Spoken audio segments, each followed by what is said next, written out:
Bismillahirrahmanirrahim. Assalamualaikum warahmatullahi wabarakatuh. Selamat pagi, selamat berjumpa kembali dengan sahabatku semuanya. Pada kesempatan kali ini kita akan membahas masih seputar Satrio Piningit dengan judulnya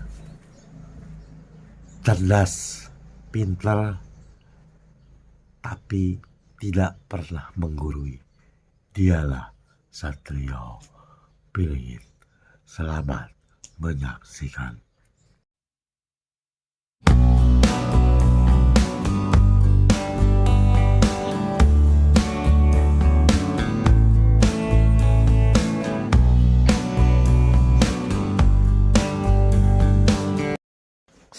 Bismillahirrahmanirrahim.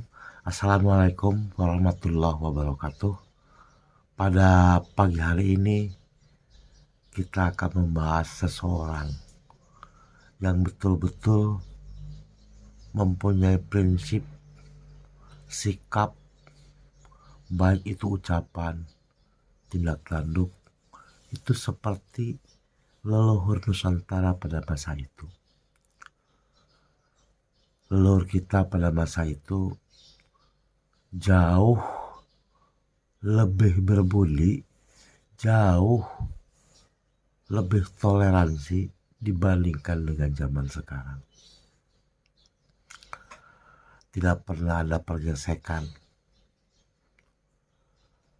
diliputi dengan kesejahteraan, kemakmuran bagi seluruh warganya. Tidak ada yang namanya mengenal caci maki seperti zaman sekarang yang terdengar semakin hari semakin banyak orang bernada sumbang, baik itu terhadap pemimpinnya, terhadap pejabatnya, ataupun terhadap tetangganya. Itulah yang disebut dengan manusia masa kini. Hubungannya dengan judul bahwa efek daripada teknologi, efek daripada bermunculannya orang-orang yang pintar, efek dari bermunculannya orang-orang yang memang dia lebih gencar untuk menyampaikan sesuatu hal yang tersembunyi dengan tujuan tersendiri. Kita tahu bahwa Yahudi sudah lama masuk ke negara kita, akan tetapi tidak pernah secara utuh dijelaskan oleh pemerintahan sejak masa lalu sampai hari ini. Mereka selalu bilang bahwa pada saat Orde Baru, ancaman yang paling nyata dan berbahaya atau ancaman laten adalah PKI. Dan ironi, kalau sekarang ada orang ngaku bangga menjadi anak PKI. Sangat ironi. Mulutmu harimaumu. Pada saatnya, sekalipun yang namanya macan dalam keadaan sakit tergeletak ketika melihat anaknya dalam bahaya, dia akan terbangun. Artinya, hati-hatilah orang yang berbicara seperti itu. Dan orang yang sedang betul-betul menggurita di negara kita ini, orang-orang yang memang ingin meluluhlantahkan negara kita dari berbagai sisi dan berbagai lini. Mereka sudah masuk ke semua ini. Ada yang mengaku ustaz, ada yang mengaku agama lain, dia mengaku suku A, suku B, suku C. Dia masuk ke dalam pemerintahan. Ini sangat luar biasa. Padahal mestinya yang diawasi itu bukan hanya PKI saja, akan tetapi keturunan-keturunan Yahudi. Orang-orang Sunda Galuh tidak ada satupun yang jadi pahlawan nasional. Sejak saya lahir sampai hari ini pun gak ada pahlawan nasional. akan tetapi orang Yahudi menjadi pahlawan nasional. Kita harus cermat. Pantaslah kalau orang menyebut dengan tidak dengan tidak merasa bersalah bahwa mendikte, menyampaikan sebuah pernyataan terhadap pemerintahan sekarang. Sesungguhnya hal seperti itu tuh tidak usah diucapkan. Alamnya akan menyeleksi. Kalimat-kalimat yang menyakitkan orang lain jangan dilontarkan terhadap pemerintahan sekarang atau kepada siapapun, karena itu tidak pernah diajarkan oleh leluhur. Seorang Satrio Piningit itu ahli beribadah, tahu yang namanya kitab-kitab tuh tahu. Seseorang yang sangat cerdas, sayang ilmu pengetahuannya luar biasa. Akan tetapi beliau tidak pernah mengajari kepada siapapun kecuali kepada istrinya dan anak-anaknya. Berbeda dengan kawan saya,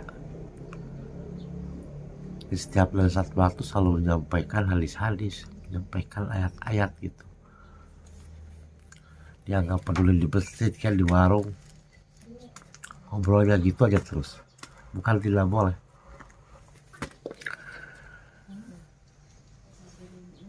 Almarhum kakek saya pada saat itu menyampaikan, jangankan aki, para kiai zaman dulu, para raja-raja Sunda Galuh pada saat itu tidak sanggup. Kalimatnya tidak sanggup untuk berdakwah, berkeliling kepada masyarakat. Itu tidak sanggup. Karena sesungguhnya pertanggungjawabannya itu luar biasa. Banyak orang yang hidup lalu berlayar. Artinya berbeda dengan zamannya Nabi dulu. Kalau Nabi siar agama Islam itu mengeluarkan harta dan kekayaan, sampai harta beliau itu lebih banyak disumbangkan untuk kemajuan Islam. Zaman sekarang berbeda. Gak usah diceritakan, saudaraku sudah tahu lah, cepat atau lambat masyarakat itu akan tidak percaya. Di akhir zaman, masyarakat itu tidak percaya terhadap tokoh agamanya, tidak percaya dengan pemerintahannya. Itu adalah merupakan kejadian yang akan datang yang saya lihat dari sisi biometafisika, bahwa pada saatnya orang tidak percaya lagi dengan para ulama, dengan para pemimpin, bukan hanya di Indonesia. Pada saat seorang Satrio Piningit itu tidak pernah namanya mengajari kepada siapapun, itu disampaikan, apalagi membicarakan orang lain. Orang Indonesia lah umumnya itu, terutama di Pulau Jawa ini, paling senang ngomongin orang lain, ngomongin kehidupan orang lain, mencemooh orang lain itu paling pintar. Tidak pernah merasa dirinya itu bersalah. Koreksi diri itu gak pernah, jarang saya seperti itu. Apalagi orang-orang yang merasa yakin bahwa perang Bubat itu merupakan perang antara kerajaan Majapahit dan kerajaan Sunda. Dia menghinakan orang-orang Sunda Galuh. Padahal tidak pernah terjadi perang antara kerajaan Majapahit dengan kerajaan Sunda Galuh, tidak pernah. yang ada prajurit Gajah Mada dengan rombongan kerajaan calon pengantin dari Sunda Galuh Pananjung. Lagian rombongan pengantin diserang sama prajurit, orang tidak siap perang diserang sama orang yang memang siap perang. Itu kan sejarah memalukan. Orang Jawa kok bangga dengan sejarah seperti itu. Aneh. Katanya orang berakhlak. Tidak ada satupun yang membela orang-orang Jawa, membela perang bubat. Malah tersenyum menghinakan orang Sunda Galuh. Aneh.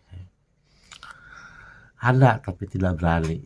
Kayak keluarga saya di Jawa Timur tahu bahwa itu perbedaan politik. Ya mudah-mudahan secepatnya kejujuran itu akan turun di negeri ini. Kalau harus hancur dulu, hancur lah. Mau hancur alamnya, mau hancur pemerintahnya, hancur dulu lah. Karena harus ada pengorbanan.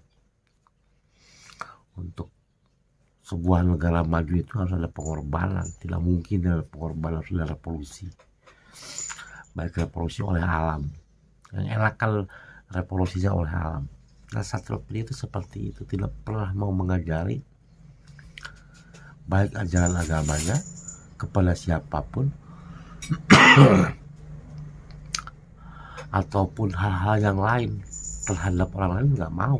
Satrio Piningit pintar tapi tidak pernah merasa pintar, tidak pernah menyakiti orang lain, apalagi suku orang lain. Perang bubat itu menyakiti suku orang lain. Orang Sunda Galuh terzolimi sejak lama, tapi orang Jawa tersenyum seolah-olah dia orang jagoan gitu. Mataram lagi menyerang kerajaan Sunda, dari Hong Kong malah mampu kan. Harus dibuktikan sekarang, hentikan loh bencana Jawa di daerah Jawa sampai luluh lantah, termasuk si Sultan sana. Buktikan kalau keturunan Raja terdahulu, harus mampu kalimat. Nanti masyarakat saja akan tahu betapa mulianya seorang Satrio Piningit. Barangkali hanya dialah yang bisa menghentikan bencana. Karena seorang Satrio Piningit adalah manusia yang teraniaya dan dicintai Allah, yang doanya mustajab. Tapi beliau tidak mau untuk mendoakan bencana-bencana di daerah Jawa, nggak mau. Mungkin ada sesuatu hal yang harus kita bongkar ke permukaan. Mudah-mudahan saya bisa bertemu dengan beliau. Terima kasih saudaraku. Wassalamualaikum warahmatullahi wabarakatuh.